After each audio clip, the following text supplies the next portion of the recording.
Hermano, ¿cómo estás? Hoy es viernes 29 de agosto de 2025. Dos casos hubo en la historia de Bolivia, solamente dos casos en los 2 siglos de vida como país en que padre e hijo ocuparon la presidencia de la República. Pero ¿cómo así padre e hijo lograron ocupar la primera magistratura de la nación, la presidencia de la República? ¿Y quiénes fueron estos dos casos que se ha dado una vez cada siglo en Bolivia? En el siglo XIX primero fue presidente de la República el general José Vallivián, el vencedor de Ingavi, el que consolidó la nacionalidad boliviana y acabó con las pretensiones peruanas de anexar Bolivia al Perú, que fueron sistemáticamente intentadas por parte de, sobre todo, del general Agustín Gamarra. Y dio muerte al general Agustín Gamarra acá en Bolivia, en los campos de Ingavi, cerca de Viacha, en La Paz. Logró darse muerte a aquel presidente invasor por entonces del Perú y además comandante y capitán general de sus ejércitos, del ejército peruano. Acá en Bolivia fue además Vallivián un hombre que hizo reformas profundas en el seno del ejército, reformas en la administración pública. Fue un presidente muy importante para Bolivia en realidad. Y su hijo, además, fue un presidente que celebró un tratado con el Perú, y esto es importante, ojo, el Tratado de Puno, porque cuando en noviembre de 1841 es muerto el presidente y capitán general del ejército del Perú, general Agustín Gamarra, el ejército de Bolivia avanza con su empuje e ingresa al Perú, llega hasta la ciudad de Puno, victorioso. Había estado muerto ya el comandante del ejército del Perú, no había resistencia. E ingresa victorioso, pero firma un tratado que acá en nuestro libro, en mi libro Historia Secreta de Bolivia y de la Guerra del Pacífico publico, firma un tratado mediante el cual decide en práctica de la política internacional de Bolivia, así dice, respetar el territorio, o sea, el patrimonio territorial del Perú, no obstante esa victoria militar, y no anexa ni un centímetro cuadrado de territorio del Perú. El general Vallivián.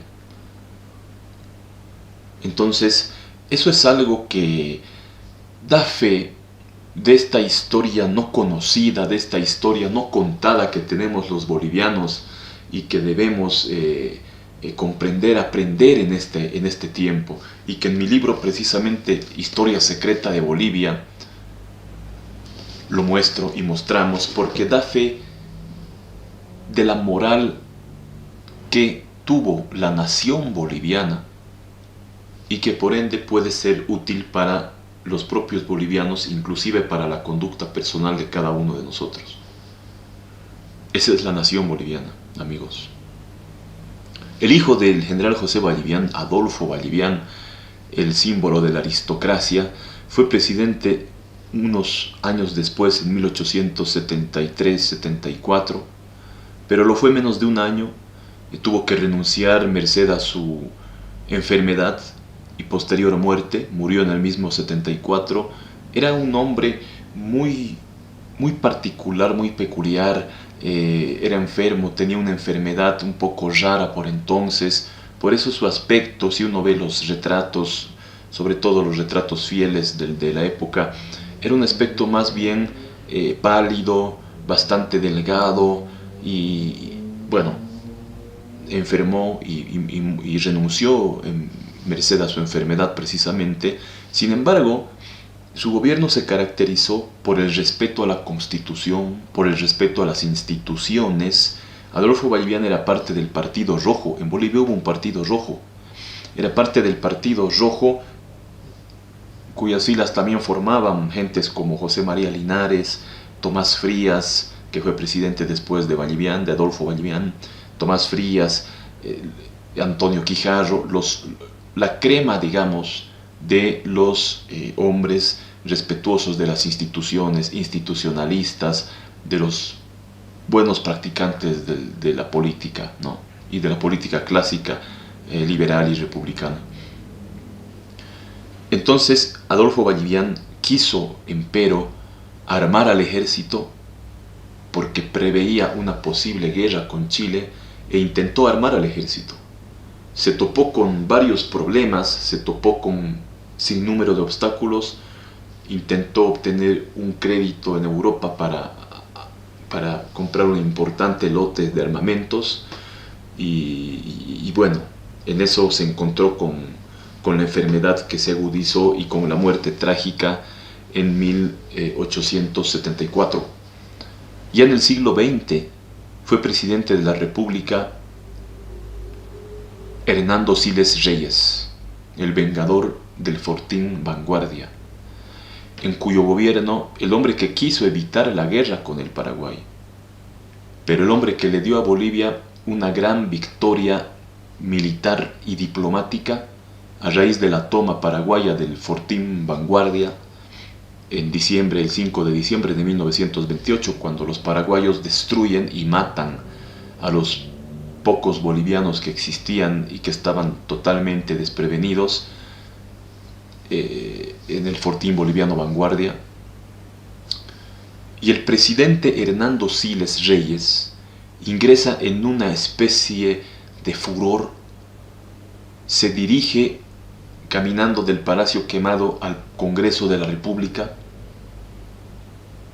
da cuenta al Congreso Nacional de lo que había pasado, les informa el incidente que hubo en Fortín Vanguardia y les dice que iba a tomar una represalia y que necesitaba el consentimiento del Congreso y que en cualquier forma se los informaba. Y luego se va, se sube al balcón de Palacio Quemado y ante una multitud eufórica que pide la represalia por aquel ataque ciertamente artero a un fortín indiscutiblemente por entonces en territorio boliviano, Vanguardia, bastante al norte, cerca allá a Bahía Negra, donde es más o menos cerca al límite actual entre Bolivia y el Paraguay. Entonces, dice su arenga: soy enemigo de la guerra, porque fue en verdad enemigo de la guerra, hizo cuanto estuvo a su alcance para evitarla. Pero, si a ella nos llama las provocaciones y si a ella nos convoca el destino, juro que iré con vosotros a la guerra, dice. Y ordena la represalia, como represalia ordena la toma del Fortín Boquerón, lo que ocurre en diciembre de 1928, y es tomado a sangre y fuego el Fortín Boquerón paraguayo, y es izada ahí la bandera nacional, y que seguiría en poder de Bolivia hasta el otro combate, la otra batalla de Boquerón, de ella el año 1932, de septiembre de 1932. Pero este gran estadista Hernando Siles Reyes, que fue de los primeros nacionalistas que estaba formando un grupo denominado Partido Nacionalista, este grande estadista logró además una victoria diplomática increíble en Washington, en la Conferencia de Paz de Washington, cuando se reunieron los diversos representantes de otras potencias vecinas en América del Sur, Argentina, Brasil, Chile, Perú, y se reunieron los neutrales y se reunieron también los representantes, mejor dicho, de Bolivia y del Paraguay, los delegados. En esa conferencia, que era la encargada de dirimir el problema del Chaco, era la primera autoridad internacional entonces, a través de las exposiciones que hizo el gobierno boliviano, la delegación boliviana, declaró que el Paraguay fue el agresor y le ordenó, se dispuso que reconstruya el fortín y que sea devuelto a los bolivianos, lo cual ocurrió. Se devolvió el fortín Vanguardia a los bolivianos. Fue una gran victoria diplomática, una enorme victoria diplomática del presidente Hernando Siles Reyes. Y su hijo, Hernán Siles Suazo, fue presidente ya en los años 50, fue el caudillo militar, el caudillo de la lucha armada en las calles, la revolución de 1952.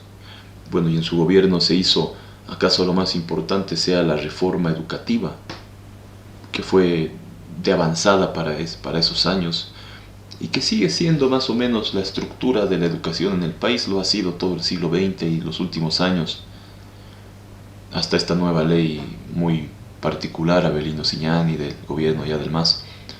Entonces, hizo importantes reformas. Además, fue un gobierno también polémico, atacado por las luchas regionales, por las luchas intestinas, con los problemas con Santa Cruz, en las minas también. Y su otro hijo de Hernando Siles Reyes, Luis Adolfo Siles Salinas, fue presidente de la República en los 60 por sucesión constitucional tras la muerte trágica del presidente Barrientos, del general René Barrientos Ortuño. Fue el presidente de la Asamblea Nacional Constituyente que promulgó, que sancionó, mejor dicho, la Constitución de 1967, una gran constitución para Bolivia,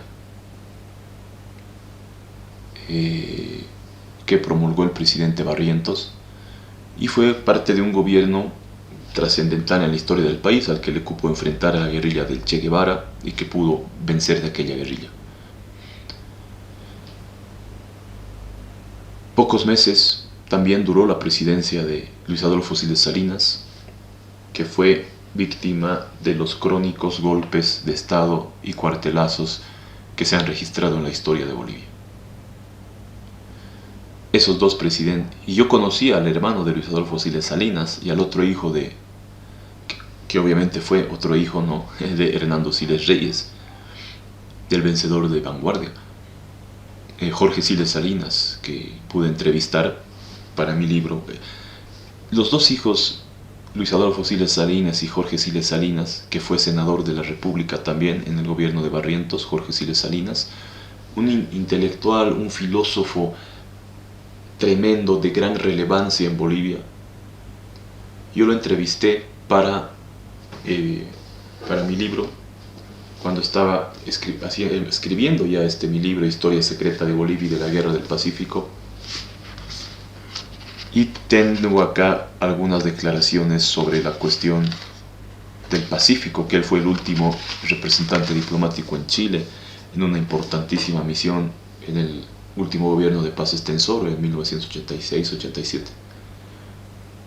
Yo lo conocí, mejor dicho, yo lo entrevisté, yo hablé con él, atrincherados, los ojos azules detrás de gruesos binóculos, recuerdo muy bien, ya falleció en el año 2014, y siempre se dedicó a defender la labor y la obra de su padre, que tras su caída en 1930 fue exiliado dramáticamente luego de una lucha con muertes en La Paz. Fue exiliado y arrojado hasta Chile, en Valparaíso, donde vivió, y luego murió en un avión, estando en un viaje de Santiago a Lima. Esos dos casos, uno en el siglo XIX, uno en el siglo XX, uno cada siglo se ha dado en Bolivia, de padre e hijo, presidente de la República, hasta hoy. Y esperemos, bueno, y al parecer, porque estos señores hicieron grandes reformas, hicieron grandes acciones que consolidaron la nación y que engrandecen nuestra historia. Estos señores merecen el bien de la patria y merecen el bien de nuestro libro, que los mencionamos. Puedes pedir el libro en el link de WhatsApp que está en la descripción de este video.